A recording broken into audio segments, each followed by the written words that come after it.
Kappa विशिष्ट चालकता अभी अभी बताया गया है, और एक्स सेल स्थिरांक। स्टैब्लिश करना है रिलेशन किसके किसके बीच में, विशिष्ट चालकता के बीच में और सेल स्थिरांक के बीच में क्या संबंध होता है, दोनों में क्या संबंध होता है ये देखते हैं। जरा देखिएगा, अभी अभी आप लोगों ने पढ़ा है सूत्र विशिष्ट चालकता का, kappa is equal to L upon R A. सब लोगों ने पढ़ा है kappa is equal to L upon R A. तो कप्पा इज इक्वल टू अगर लिखें इसको ऐसा क्या लिख सकते हैं, 1 upon R into L upon ए। सामान्य सी मैथ है, 10वीं तक मैथ इसीलिए पढ़ाई जाती है कि छोटे बड़े कैलकुलेशन आपसे बनने हैं 11वीं वाले में। तो ये आपको समझ में आ रहा है, 1 अपान आर लिख सकते हैं इंटू एल अपान ए लिख सकते हैं। ठीक है, kappa is equal to 1 upon R लिख सकते हैं इंटू एल अपान ए लिख सकते हैं। अब आप कप्पा इज इक्वल टू अगर लिखोगे तो यहां पर देखिए 1 अपान आर इक्वल टू जी बराबर चालकता, कंडक्टिविटी। आप लोगों को पहले बताया गया है ये कि प्रतिरोध के व्युत्क्रम को चालकता कहते हैं। प्रतिरोध के व्युत्क्रम को चालकता कहते हैं, इसे जी से दर्शाते हैं। ये पहले बताया जा चुका है कल ही आपको। प्रतिरोध के व्युत्क्रम को चालकता कहते हैं। Kappa is equal to 1 upon R, यहाँ पर 1 upon R into L upon A. इसको क्या हम लिख सकते हैं, जी। इसकी जगह पर क्या रख दिया गया, जी। और एल अपान ए अभी अभी बताया गया है किससे दर्शाया जाता है, एक्स से। सेल स्थिरांक, सेल स्थिरांक क्या होता है, एल अपान ए को क्या कहते हैं, सेल स्थिरांक, cell constant. L upon A equal to क्या हो गया, एक्स।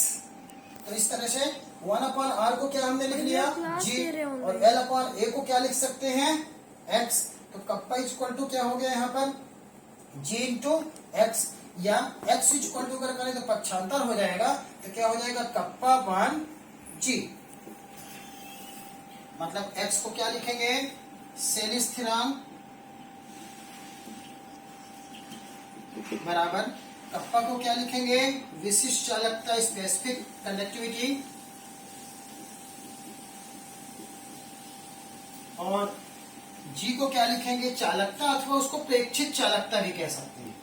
प्रेक्षित चालकता या चालकता भी कहेंगे तो सही है, प्रेक्षित चालकता या चालकता। फिर से देख लीजिए, kappa equal to L upon R A होता है, तो हम इसको क्या लिख सकते हैं, 1 upon R into L upon A. 1 upon R को क्या मैंने पढ़ाया है, पिछले विद्यार्थी पढ़े होंगे, उसको कहते हैं जी चालकता, कल ही बताया गया है। और एल अपान ए को क्या कहते हैं, एक्स अर्थात सेल स्थिरांक। तो हम 1 अपान आर की जगह पर क्या लिख सकते हैं, जी, और एल अपान ए की जगह पर क्या लिख सकते हैं, एक्स। तो कप्पा इक्वल टू क्या हो गया, जी इंटू एक्स। तो एक्स बराबर करेंगे पक्षांतर हो जाएगा, क्या हो जाएगा, कप्पा अपान जी, अर्थात एक्स क्या है, सेल स्थिरांक, कप्पा क्या है, विशिष्ट चालकता, और जी क्या है, प्रेक्षित चालकता। तो क्या हो गया, सेल स्थिरांक बराबर विशिष्ट चालकता बटे प्रेक्षित चालकता। ठीक है, ये आ गया दोनों के बीच में संबंध। फिर से एक बार देख लीजिए, हमने पढ़ा है kappa equal to L upon R A, आज ही पढ़ा है। इसी को दूसरे रूप में कैसे लिख सकते हैं, 1 upon R into L upon A. 1 upon R को क्या कहते हैं, चालकता अथवा प्रेक्षित चालकता, क्योंकि परिभाषा क्या बताया था, प्रतिरोध के व्युत्क्रम को चालकता कहते हैं। व्युत्क्रम मतलब 1 अपान आर इक्वल टू जी, प्रतिरोध के व्युत्क्रम को चालकता कहते हैं। तो 1 अपान आर की जगह पर क्या हमने रख दिया, जी, और एल अपान ए का मान एक्स होता है, अभी अभी बताया गया है, सेल स्थिरांक। तो cell constant L upon A equal to X, इसकी जगह पर क्या रख दिया गया, एक्स। तो कप्पा इक्वल टू क्या हो गया, जी इंटू एक्स। अगर पक्षांतर करें तो एक्स इक्वल टू क्या हो जाएगा, कप्पा अपान जी। तो इस तरह से सेल स्थिरांक बराबर विशिष्ट चालकता बटे प्रेक्षित चालकता, यही दोनों में संबंध होता है। बन जाएगा, समझ में आ गया, ये दोनों में रिलेशन समझ में आ गया कैसे बताया गया है। यदि किसी को समझ में ना आया हो तो आप फिर से पूछ सकते हो, अगर किसी को प्रॉब्लम हो तो आप बोल सकते हो, फिर बताओ। समझ में आ गया, चलो ठीक है।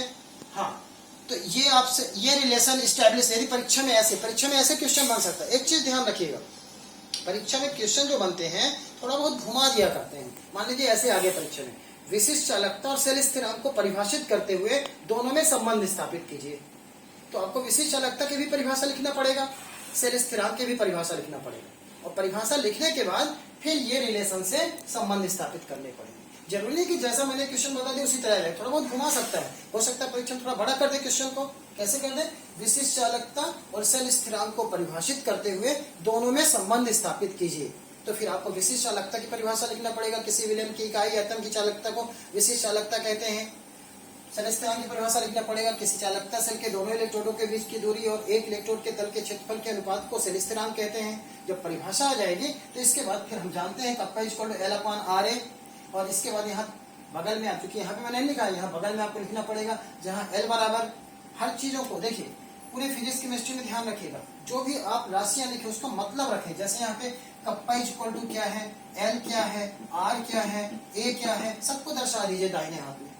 कप्पा हो गई विशिष्ट चालकता, L हो गया दोनों इलेक्ट्रोडों के बीच की दूरी, R हो गया प्रतिरोध, A हो गया किसी इलेक्ट्रोड के तल का क्षेत्रफल, X हो गया यहाँ पर सेल स्थिरांक। ये सब यहाँ पर दर्शाना होगा, दर्शा दीजिएगा और इस तरह से ये संबंध स्थापित हो जाएगा। ठीक है, क्या मैंने 4 क्वेश्चन अभी बताया हूँ, चारों क्वेश्चन आप लोगों के समझ में आ गए हैं? देखिए मैं प्रयास तो ये कर रहा हूँ कि अगर 5वीं क्लास का बच्चा भी सामने बैठे उसके भी समझ में आए। अब आप लोग कितना ध्यान दे पाते हो आप पर निर्भर करता है। ठीक है, मैं 2 बार 3 बार 4 बार रिपीट कर रहा हूँ इसीलिए हर चीज को, और इसके बावजूद भी किसी से नहीं बनता तो आपको मैंने बता दिया है जीनियस रेस क्लासेस ये करके एक मेरा YouTube में चैनल है, आप सर्च कर सकते हो Genius Race classes. R small है। ठीक है, R स्मॉल है, इसमें स्मॉल, अरे R ये कैसे स्मॉल R है, RAYS। जीनियस रेस क्लासेस में आप जाएंगे तो अपने आप वीडियो हमारे मिल जाएंगे, अपलोड कर दूंगा। अभी चूंकि सेव हो रहा है थोड़ा 1 आध घंटे लग जाएगा अपलोड करने में, वो मैं कर दूंगा। साथ में ये आप लोग जीनियस क्लासेस में बार बार आप देख सकते हो, या उसमें मैंने लिंक भी डाल दिया था ग्रुप में, लिंक भी में जाकर आप डायरेक्ट पहुंच सकते हो वहां तक। ठीक है, अभी ये व्यवस्था बना है कि आप किसी चीज को, किसी वीडियो को बार बार देख कर पढ़ सको। देखिए अभी आपके पास पर्याप्त टाइम है, आप ना तो स्कूल जा रहे हो ना तो अन्य सब्जेक्ट का बर्डन है, आप बहुत अच्छी तरह से इन्हीं चीजों को जो मैं पढ़ा रहा हूँ, बहुत अच्छा मौका है ये। मान लीजिए आपके पास अवसर है, आप 2 घंटे 3 घंटे उसी को बार बार लिख लिख के तैयार करिए और अच्छे से देखिए। मैं आप लोगों को पर्सनली नाम से बीच बीच में कुछ भी पूछ सकता हूँ, ध्यान रखिएगा। जितना मैं पढ़ा रहा हूँ, अभी मैं टेस्ट सीरीज भी करूंगा इसके बाद, लेकिन अभी पहले आपसे जो मैं पढ़ा रहा हूँ उसको आपसे पूछ भी सकता हूँ। किसी विद्यार्थी का नाम लूंगा और उसी से पूछूंगा, वही बताए। इसलिए जो चीज मैं पढ़ा रहा हूँ उसको अच्छे से कंप्लीट करते जाना। ज्यादा पढ़ना मतलब नहीं है, जितना आपसे पढ़ रहे हो उतना बढ़ना जरूरी है। इसके बाद भी 2 क्वेश्चन और हैं, वो मैं नहीं पढ़ा रहा हूँ आज, इसलिए जब वो पढ़ा दूंगा तो फिर आप बहुत ज्यादा हो जाएगा आपके लिए। जितना मैं पढ़ा उतना ही कंप्लीट करिए। 2 क्वेश्चन है, 1-2 क्वेश्चन और मैं भेज दूंगा आपको, तो उनको आप नोट्स में अपने उतार लीजिएगा, लिख लीजिएगा, और इसके बाद अगले दिन फिर वो 3-4 क्वेश्चनों को करवा दूंगा। ऐसे 3-3 4-4 क्वेश्चन रोज पढ़ते चले जाइए। ठीक है, यदि किसी को समस्या कुछ होती है तो आप एक बार YouTube चैनल में देख सकते हो। इसके बावजूद भी समस्या है तो आप फोन से मुझसे डिस्कस कर सकते हो, डायरेक्ट फोन लगा के कि ये कैसे हुआ है, इसको कैसे पढ़े, ये कैसे तैयार हो, नहीं हो रहा तो कैसे, सारी चीजें आप पूछ सकते हो। ठीक है, और एक चीज का विशेष ध्यान रखेंगे आप लोग कि क्लास में आप लोग फालतू का आपस में कमेंट्स मत करिए, क्योंकि मैं देखता रहता हूँ सबका कौन क्या भेज रहा है। अनाप शनाप बातें एक दूसरे को मत भेजा करिए।